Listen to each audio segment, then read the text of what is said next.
Good morning dear students. मैं रामजी गुप्ता। आइए जैसा कि आपका ये सीरीज चल रही है, हॉर्नबिल बुक की लेसन 1 हमने लिया हुआ है, जो written by mister Khushwant Singh और the portrait of a lady. और यहाँ पर लेडी कौन है? खुशवंत सिंह की दादी। इसका पार्ट 1 ऑलरेडी हमने अपलोड कर दिया है। तो उस पार्ट 1 के आगे जहाँ से हमने लेफ़्ट आउट किया था उस पैरा से हम आगे ले चलते हैं, आपको हिंदी वर्जन इसका बताते हैं और इसके बाद जो है फिर फर्दर इसी में कंटिन्यू करेंगे। तो आइए आज मैं जहाँ से हमने लेफ़्ट आउट किया था वहाँ से अगला पैरा लेते हैं। My grandmother and I were good friends. Khushwant Singh कह रहे हैं कि मेरी जो दादी है और मैं अच्छे दोस्त थे। My parents left me with her. मेरे जो माता पिता हैं वो मुझे उसके पास छोड़ गए थे, यानी मेरी दादी के पास, गांव में छोटे थे। When they went to live in the city, जब वो जो है शहर रहने के लिए चले गए थे। कौन? माता पिता, यानी खुशवंत सिंह के माता पिता शहर चले गए थे और उनको अपनी उनके दादी के पास गांव में छोड़ गए थे और वो छोटे थे उस समय, प्राइमरी में थे। And we were constantly together, और हम लोग काफ़ी समय तक लगातार जो है साथ साथ रहे। She used to wake me up. अब रूटीन क्या होता था कि she used to wake me up in the morning, वे प्रातःकाल जो है मुझे जगाती थी। And get me ready for school, और मुझे स्कूल के लिए तैयार करती थी। She said her morning prayer in a monotonous sing song. वो अपना मॉर्निंग का जो प्रेयर है वो बहुत ही मोनोटोनस सिंग सॉन्ग में, अर्थात जो है एक कोई रुचिकर नहीं था मेरे लिए वो, लेकिन वो गाती रहती थी। While she bathed and dressed me in the hope, जबकि मुझे वो नहलाती रहती थी, ड्रेसअप करती रहती थी, इस आशा से वो गाती थी वो प्रेयर, दैट कि I would listen and get to know it by heart, कि मैं उसे सुनूंगा और उसे बाई हर्ट कर लूँगा, याद कर लूँगा उनके। लेकिन वो जो है मेरे लिए बड़ा नीरस था। I listened because I loved her voice. मैं केवल उसे इसलिए सुनता था कि मुझे मेरी दादी की वॉइस पसंद थी, but never bother to learn it. लेकिन वो जो प्रेयर कहती थी वो मैंने कभी बॉदर नहीं किया, कभी मैंने उसकी परवाह नहीं की कि मैं उसे लर्न कर लूँ या सीख लूँ या रट लूँ। देन सी वुड फेच, इसके बाद वो क्या करते थे? फेच माई वुडन स्लेट, वो मेरा जो है जो लकड़ी का स्लेट होता था वो लेकर के आती थी। Which she had already washed and plastered with yellow chalk, जिसको उन्होंने पहले से धो करके और प्लास्टरिंग उसकी करके येलो चॉक से रखा हुआ था। एक टाइनी, उसके साथ वो लाती थी एक टाइनी आर्दन इंक पॉट, मिट्टी का बना हुआ एक जो है दवात जिसमें इंक होती थी, एंड ए रेड पेन, और एक red pen. Tie them all, और उन सबको बांधती थी इन ए बंडल। ये टाई जो वर्ब है इसके साथ जो है वह क्या जुड़ा हुआ है कि वो जो है क्या करती थी? टाई करती थी।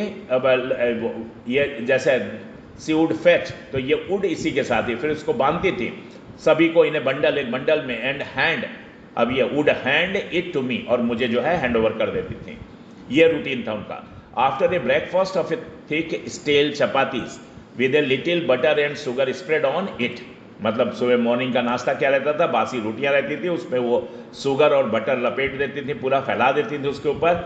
वो मैं खा करके हम और मेरी दादी वी वेंट टू स्कूल, हम लोग स्कूल निकल लेते थे। She carried several stale chapatis with her, और वो अपने साथ जो है तमाम बासी चपातीज रोटियां ले जाती थी फॉर द विलेज डॉग्स, माने गाँव के कुत्तों के लिए।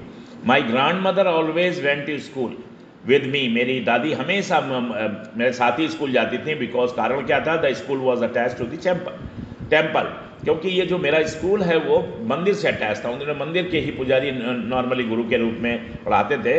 तो the priest taught us the alphabet, वो जो प्रीस्ट थे जो मंदिर के, वो हमें अल्फ़ाबेट पढ़ाते थे एंड द मॉर्निंग प्रेयर, और मॉर्निंग की प्रेयर वगैरह कराते थे। वाइल द चिल्ड्रन, जबकि जो बच्चे हैं सेट इन रोज, वो कतारों में बैठे होते थे on either side of the veranda, वरांदे के दोनों तरफ, सिंगिंग द अल्फ़ाबेट, उन अल्फ़ाबेट को जो है वो रिपीट करते रहते थे। और the prayer in a chorus, और प्रेयर जो है वो एक साथ सारे बच्चे जो है गाते रहते थे।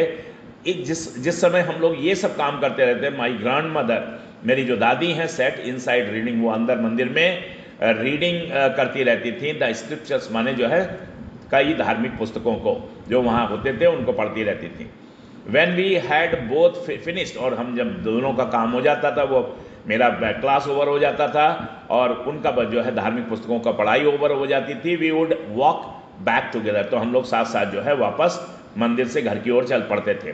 This time the village dog dogs would meet us. इस बार जो है गांव के जो कुत्ते हैं वो हमें मिलते थे at the temple door, temple के डोर पे जैसे हम लोग निकलते थे, दे फॉलोड अस, वो हम लोग का पीछा कर लेते थे टू आवर होम, और घर तक चले आते थे पीछे पीछे, ग्राउलिंग एंड फाइटिंग, क्या करते हुए, पार्टिसिपेट घुर्राते हुए और आपस में झगड़ा करते हुए, किस बात के लिए, फॉर द चपातीस, उन रोटियों के लिए, वी थ्रू टू देम, जो हम उनके सामने फेंकते थे ताकि वो खा सकें।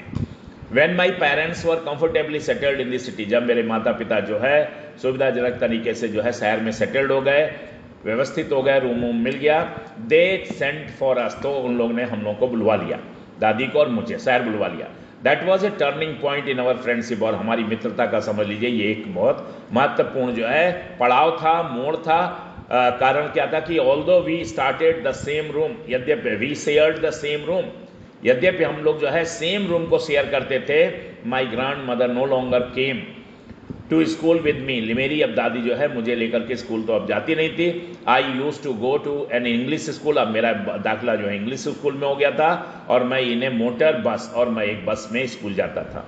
तो एक जो उनके जाने का क्रम था वो टूट गया था। देयर वर नो डॉग्स, और यहाँ से शहर में अब डॉग्स भी नहीं थे इन दी स्ट्रीट, गलियों में। And she took to feeding, तो इसलिए उन्होंने एक नया एक अपना एक्टिविटी शुरू कर दी। सी टुक टू फीडिंग स्पैरोज, अब वो स्पैरोज को जो है फीड करने लगी उनको, ब्रेड क्रम्स जो है, इन दी कोर्ट यार्ड, माने दलान में बाहर, ऑफ अवर सिटी हाउस, जो घर था हमारा शहर का, उसके बाहर एक दलान थी, खुला थोड़ा सा एक बरामदा था, उसमें चिड़िया आ जाती थी और उनको जो है वो ब्रेड खिलाती थी। As the years rolled by, जैसे जैसे साल गुजरते गए, वी साल लेस ऑफ ईच अदर, अब हम दोनों के बीच जो है कोई भी बातचीत आदान प्रदान बहुत कम होता था। फॉर सम टाइम, थोड़ी देर के लिए, she continue to wake me up, मुझे जो है वो सुबह जगाती थी, and get me ready for school, और मुझे स्कूल के लिए तैयार करती थी। कुछ दिन ये क्रम चला। व्हेन आई केम बैक, जब मैं वापस आ गया, सी वुड आस्क मी, तब वो जब मैं स्कूल से वापस आता था तो सी वुड आस्क मी, वह मुझसे पूछा करती थी कि स्कूल में क्या पढ़ाई हुई है, क्या मुझे बताया गया है, क्या मुझे जो है टॉट किया गया है। I would tell her English, तो मैं उन्हें क्या क्या बताता था, मैं उन्हें बताया करता था इंग्लिश के वो शब्द जो मुझे पढ़ाए जाते थे, and little things of western science, of western science की पश्चिमी देशों की विज्ञान के बारे में जो पढ़ाई होती थी, एंड लर्निंग जो बताया जाता था, द लॉ ऑफ ग्रेविटी, जैसे कि लॉ ऑफ ग्रेविटी है, आर्किमिडीज का प्रिंसिपल है, आर्किमिडीज का सिद्धांत है, the world being around ETC, और दुनिया में चारों तरफ जो भी है, वो जो चीज़ें बताई जाती हैं वो सब मैं दादी को बताता था। दिस मेड हर अनहैप्पी, इन सब को सुन करके वो बहुत जो है दुखी हो जाती थी। She could not help me with my lessons, अब इन सब लेसन्स में वो मेरी मदद नहीं कर पाती थी। कारण क्या, ये सब इंग्लिश में होते थे सारी पढ़ाई, और वो गुरमुखी वगैरह और जानती थी, पंजाबी जानती थी जो भी। She did not believe in the things, वो जो है उन चीज़ों में विश्वास नहीं रखती थी। They taught at the English school, जो मुझे इंग्लिश स्कूल में पढ़ाई जाती थी, एंड वॉज डिस्ट्रेस्ड, और इस चीज़ को लेकर के वो बहुत परेशान थी, दैट की there was no teaching about God, भगवान के बारे में कोई पढ़ाई लिखाई नहीं हो रही है, एंड द स्क्रिप्चर्स माने धार्मिक ग्रंथों के बारे में। तो वो धार्मिक महिला थी, वो चाहती थी कि हमें भगवान के बारे में, धार्मिक ग्रंथों के बारे में पढ़ाया जाए, तो वो चीज़ें वहाँ नहीं थी। वन डे, एक दिन, I announce that we were being given music lesson, एक दिन मैंने कहा कि आज तो म्यूजिक का लेसन था और संगीत सिखाया गया, नाच गाना सिखाया गया। तो सी वॉज वेरी डिस्टर्ब, तो वो बहुत परेशान हो गई, बहुत व्यथित हो गई। To her music had lewd association, उनके हिसाब से ये संगीत वगैरह जो है, ये सब जो है अश्लील लोगों का काम है, ये अच्छा काम नहीं है। It was the monopoly of harlots and beggars, ये सब जो है एकाधिकार है किसका, बेस्याओं का और भिखारियों का, and not meant for gentlefolk, और ये जो है अच्छे लोगों के लिए जो है ये नहीं नाच गाना और ये सब चीज़ें ठीक है, संगीत वगैरह। सी सेड नथिंग, यद्यपि उन्होंने कुछ कहा नहीं, but her silence mean disapproval, लेकिन उनका साइलेंस बता रहा था कि वो इसको अप्रूव नहीं कर रही हैं, इससे वो अनहैप्पी हैं। She rarely talk to me after that, उसके बाद तो वो मुझे बहुत ही कम बात करती थी, बहुत ही वो दुर्लभ हो गया था। अब कभी कभार भले हमसे डिस्कस हो जाए, otherwise no. When I went up to university, उसके बाद जो है जब मैं यूनिवर्सिटी पढ़ने के लिए चला गया, विश्वविद्यालय शिक्षा के लिए गया, I was given A room of my own, तो मुझे मेरा अपना अलग एक कमरा दे दिया गया। The common link of friendship, तो मेरी और मेरी दादी की मित्रता का जो एक कॉमन लिंक था, वॉज स्नैप्ड, वो भी टूट गया, यानी वो जो एक कमरा था जिसमें हम दोनों शेयर करते थे वो भी अब ख़त्म हो गया।